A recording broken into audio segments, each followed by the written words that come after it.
अपने ही बिछाए हुए जाल में आज पाकिस्तान पूरी तरह से घिर चुका है और पाकिस्तान के अंदर अभी फिलहाल जो हालात बने हुए हैं वो देखने योग्य है। एक तरफ जहां दुनिया में कई जगहों पर युद्ध का हालात है, युद्ध चल रहा है, जैसे रूस हो, यूक्रेन हो, हमास हो या इजराइल हो, तो दुनिया के अंदर एक तरफ तो वॉर चल रहा है और दूसरी तरफ पाकिस्तान के अंदर होम वॉर चल रहा है, गृह युद्ध चल रहा है।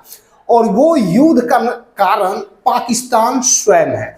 आज से करीब 77-78 साल पहले भारत 1947 को आजाद हुआ था और भारत के इसी आजादी के साथ एक नए राष्ट्र का निर्माण हुआ था, जिसका कारण मोहम्मद अली जिन्ना का जिद था और अंग्रेज अधिकारी लॉर्ड माउंटबेटन का कूटनीति थी और पंडित जवाहरलाल नेहरू का बेवकूफ़ी था।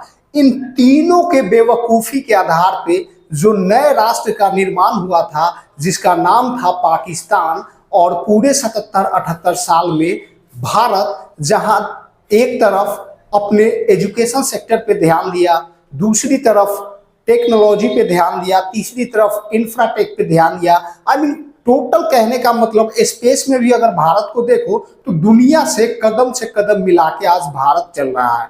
दुनिया में भारत का डंका बजता है, भारत का प्रधानमंत्री हो या भारत देश का नाम हो, पिछले कई दशकों की अपेक्षा अब ही फिलहाल भारत दुनिया में एक नए इमेज के साथ अपने आप को रख रहा है और दुनिया इसे एक्सेप्ट भी करता है। दूसरी तरफ पाकिस्तान 77-78 सालों में अगर कहीं तरक्की किया है तो आतंकवादी क्षेत्र में, मतलब दुनिया एजुकेशन पे फोकस कर रहा था, दुनिया टेक्नोलॉजी पे फोकस कर रहा था और वो आतंकवादी को इंक्रीज करने में फोकस कर रहा था। उससे शुरुआत दौर में पाकिस्तान को बहुत ज्यादा फायदा हुआ। जब भारत के अंदर कांग्रेस का सरकार हुआ करता था तो आए दिन भारतीय आर्मी को शूट कर देना, आतंकी हमले करवा देना, दिल्ली में, मुंबई में, हैदराबाद में, आंध्रा में, मतलब जब चाहे तब पाकिस्तान अपने द्वारा आतंकवादी को भारत में घुसा के और बड़े से बड़े हादसा को अंजाम दे देता था। तो पाकिस्तान को लगता था कि ऐसे में तो हम एक न एक दिन भारत को अपना लेंगे और भारत को इस्लामी कंट्री बना के भारत का नामो निशान मिटा देंगे और ग्रेटर पाकिस्तान बना देंगे। ऐसा फील के साथ पाकिस्तान पूरे ताकत से army, technology, defence, space sector, education sector, भाड़ में जाए, ये सब को छोड़ के वो आतंकवादी को इंक्रीज करने में लग गया। लेकिन वो पाकिस्तान भूल गया कि जो जाल बिछाता है एक दिन वही फंसता है। अंग्रेजी में एक कहावत है, टीट फॉर टैट, जैसे को तैसा, जैसा करनी वैसा भरनी।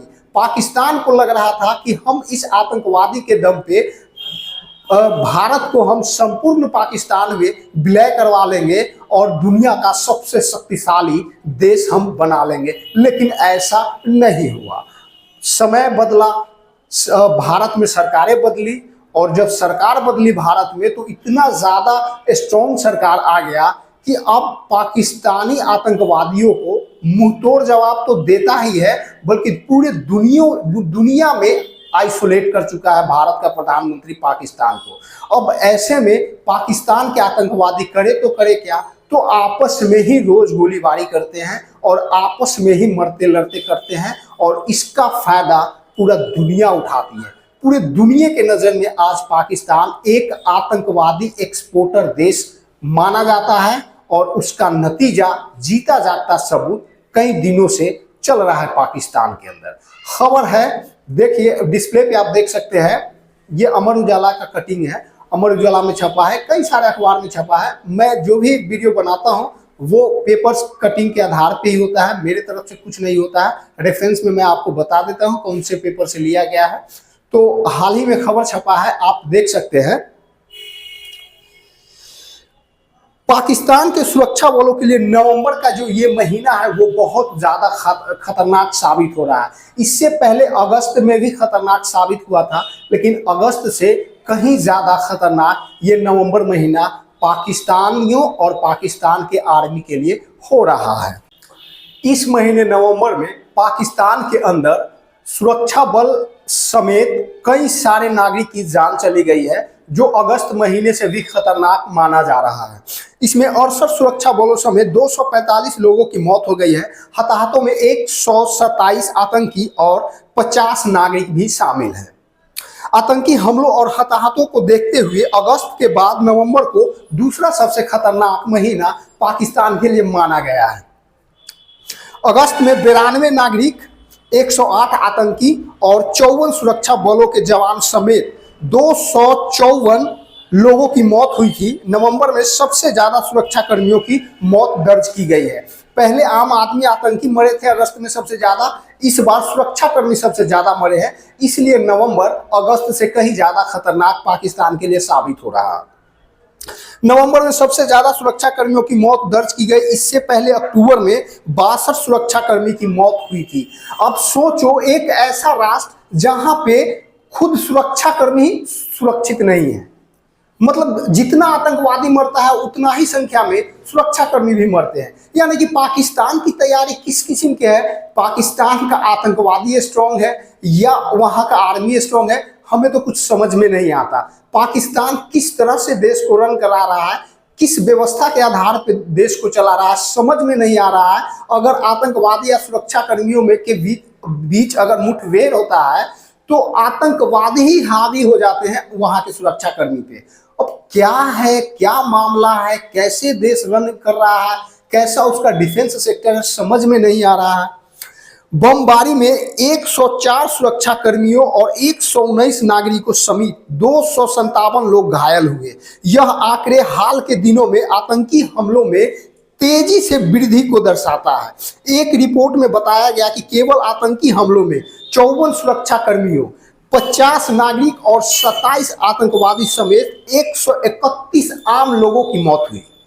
नवंबर में आतंकी हमलों में वृद्धि हुई। अक्टूबर में 68 आतंकी हमले हुए थे, जबकि नवंबर में आतंकी हमले बढ़कर 68 से 71 हो गए। यानी कि 71 बार नवंबर में आतंकी हमला हुआ और इन 71 बार में इतने लोग, इतने सुरक्षाकर्मी और इतने जवान मारे गए। ये पाकिस्तान का असली हाल है। खैबर पख्तूनवा नामक एक जगह है पाकिस्तान के अंदर, जो अफगानिस्तान के बॉर्डर को लगता है। वहां सबसे ज्यादा आतंकी हमले हुए। यहां आतंकियों ने 50 हमले किए, जिसमें 71 लोगों की मौत हो गई और 85 घायल हुए। कुर्रम जिले में हुए आदिवासी संघर्षों में 120 से अधिक लोग मारे गए। बलूचिस्तान में 20 आतंकी हमलों में 26 सुरक्षा कर्मियों, 25 नागरिक और 9 आतंकवादी समेत 60 लोगों यानी कि 60 लोगों की मौत दर्ज की गई है वहां के मीडिया रिपोर्ट के अनुसार। इन हमलों के कारण सुरक्षा बलों को बहुत नुकसान का सामना करना पड़ रहा है। उनके 68 कर्मियों की मौत हो गई। 2024 में आतंकवादी संबंधी मौतें 1000 से अधिक हो गई।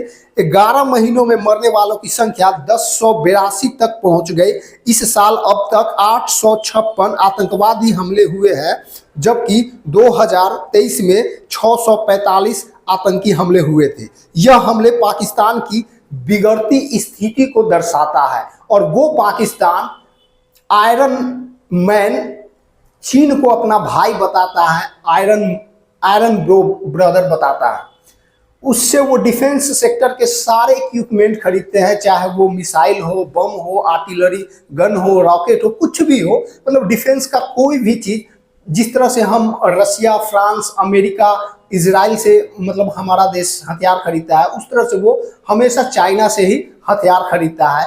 उसका वो भी हथियार आतंकवादियों से बचाने में काम नहीं देता। ये हालत हो चुकी है पाकिस्तान की। वो पाकिस्तान जो अपने यहाँ माइनॉरिटी का इज्जत नहीं करता, दूसरे धर्म समुदाय का इज्जत नहीं करता। हमारा जो हिंदू हुआ करता था पाकिस्तान में कभी, वो आज खत्म हो चुका है। वो पाकिस्तान जो अपने आप को इस्लामिक कंट्री बताता है, सिर्फ और सिर्फ मुसलमान वाला देश बताता है, वहाँ भी लोग, मुसलमान भी वहाँ मतलब सुरक्षित नहीं है। ये हालात है पाकिस्तान का। पाकिस्तान मतलब क्या बताए यार, पाकिस्तान का जब भी बात आता है हंसी आता है, समझ गए।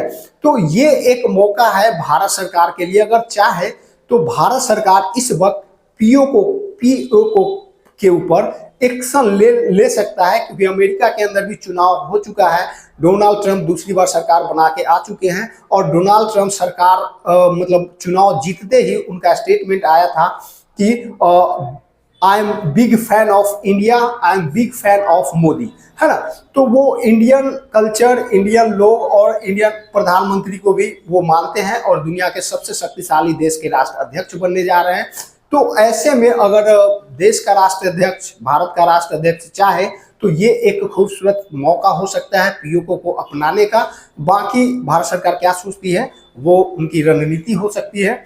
और आप क्या सोचते हैं इस मुद्दे पे कमेंट बॉक्स में जरूर बताना, और वीडियो अच्छा लगा होगा तो जितना संभव हो सके लाइक शेयर कर देना। इसी के साथ आज का वीडियो समाप्त होता है। मिलते हैं नेक्स्ट वीडियो में नेक्स्ट अपडेट के साथ, तब तक के लिए जय हिंद।